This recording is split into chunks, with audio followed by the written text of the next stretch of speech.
Okay, so we're going to work on practice one, number one.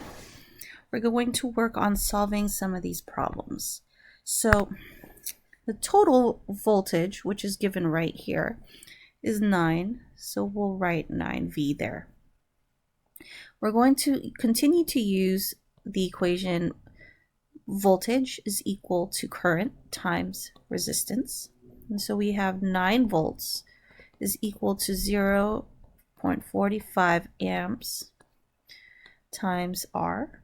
And all we're going to do is regular algebra and solve for R, which is going to equal 20 ohms.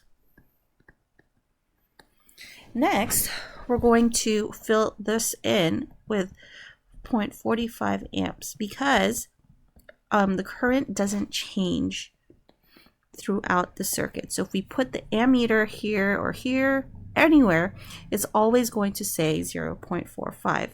And so that needs to say whatever this is.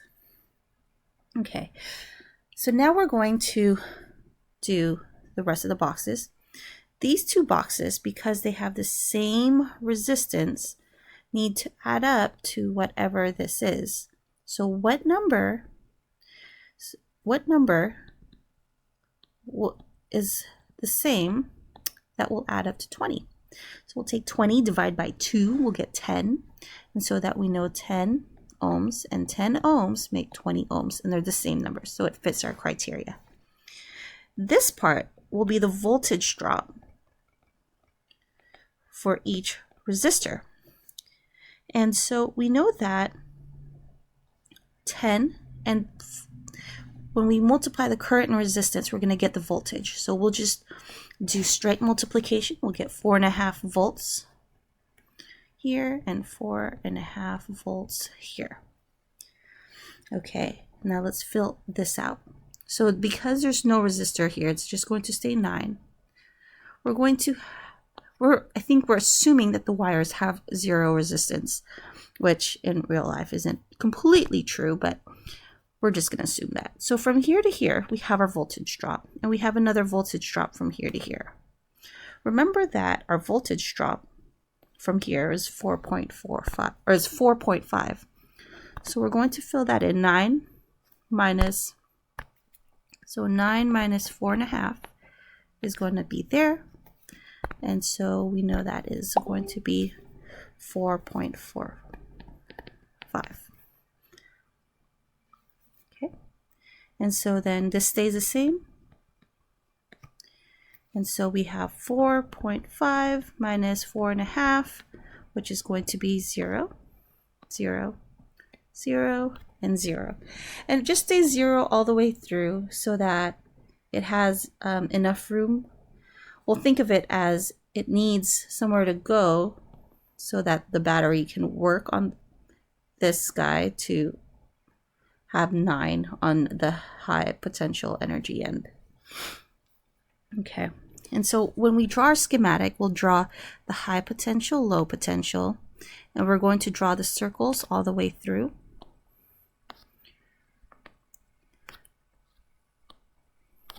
Okay, and instead of the light bulbs, since these all look like light bulbs, we're just going to draw the light bulbs as resistors. Okay, so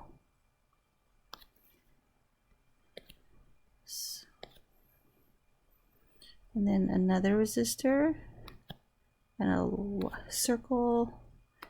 We have a circle, and we have an ammeter, and we have another circle, and then until we reach there.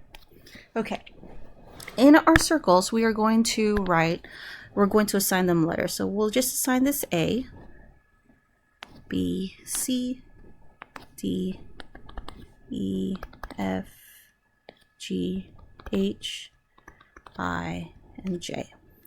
And we want to write whatever is here from our current here, which is 0.45 ammeters. Then what we're going to do is graph it. So we'll put A, B, C, D, E, F, G, H, I, J, and then we'll go back to A, because from J it goes back to A. Okay, I'll use a different color to graph it. So at A, we have 0. So here we have 0 volts, we have 9, and we'll just copy whatever we wrote over here. So we're at 0, and we'll call this 9 volts, and halfway through, we'll call it 4.5. And at B, it's at 9. C is at 9. D is at 9. E is at 9. And F is where we experience that voltage drop. So that's going to be at 4.5.